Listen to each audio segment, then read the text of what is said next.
I feel like a job gives you stability in life, not just financially, but mentally as well. Like you're committing to something, you're giving your heart to something. It just makes you feel whole, especially to me. Now I'm able to be self-independent and not relying on universal credit. I'm working for myself, doing the things that I love, going out with my friends, and also just enjoying life, without worrying about finances or where my next check is going to come from. I'm really grateful for that. Yamu and Lavender are success stories. Lavender's boss says she's a force of nature, but even she was out of work for 4 years. Today, figures show unemployment in the UK has gone up to 5.2%, with youth unemployment at a 10-year high at 16.1%. In some places across Britain, the picture is even worse. Across the West Midlands, and particularly in Birmingham, young people are struggling to find work. Birmingham Council figures show unemployment for 18 to 24-year-olds is now 18.6%. That's considerably higher than the national average. The city has almost doubled the overall claimant rate for universal credit compared to other UK cities and accounts for a third of all claims across Britain's core cities.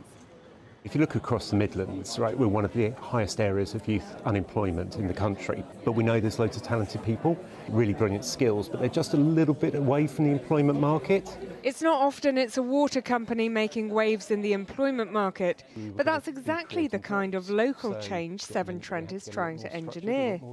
What is going on? What has gone wrong? I think one of the big trends we see is confidence. So low confidence leading to, multiple applications going in, not being successful. What we're trying to do is break that doom cycle that comes from applying for everything, not getting it, getting more rejection, lower confidence. What does work mean to you? I feel like it means everything to me because I know what it feels like to not have a job. I put pressure on myself to work harder.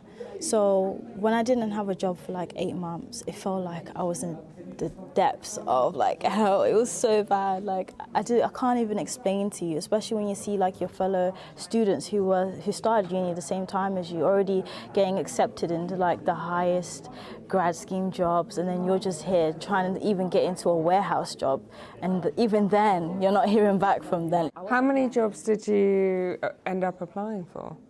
Within that time, I would say from 2020 up until 2024, to when I got my first proper job, I'd say over 1,000 applications. 1,000 applications? Yeah.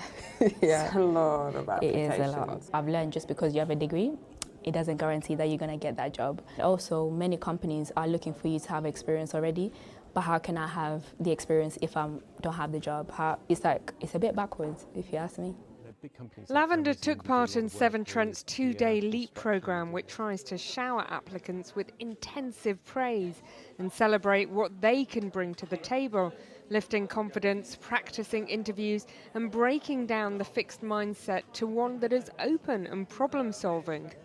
I never had somebody that actually sat me down and be like, okay, don't say this, maybe try this out, use these examples that would work instead of what I was always doing. And it also gives you that confidence, like, oh, that person has taught me how to do this. I can even do it better because I know how to approach it and I know how to go about it.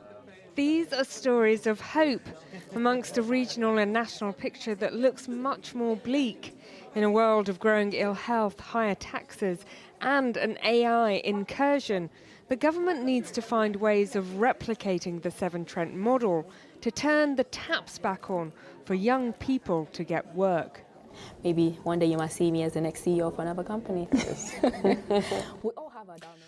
Well, with me now, Emma Greenwood, who's in her final year of university and has spent 9 months looking for a job, and Alan Simpson, who's Chief Executive of UK Hospitality. Emma, give us a sense of how many jobs you've applied for and what it's been like. Yeah, so it's basically been 9 months of probably applying to near to 90 to 100 different job opportunities and internships.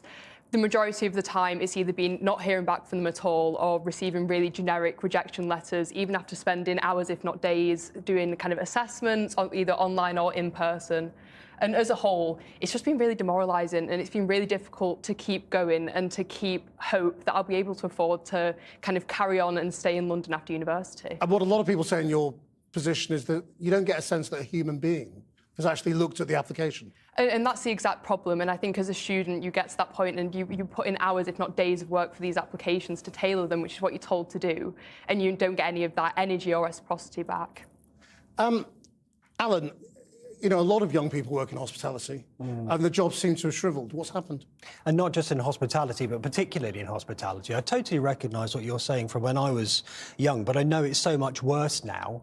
80,000 fewer jobs for young people in the last quarter alone. That's a population of, say, Rugby. It's an entire town's worth of jobs for young people gone. And it's because tax has made it so unaffordable to hire people at the start of their careers. National Is it really all down to national insurance? It's not just national insurance, it's national insurance, it's business rates changes, it's the fact that VAT is so high in this country compared to anywhere else. But let's take national insurance contributions. If you earn £150,000, you lost about 20% of your pay rise this year to the change.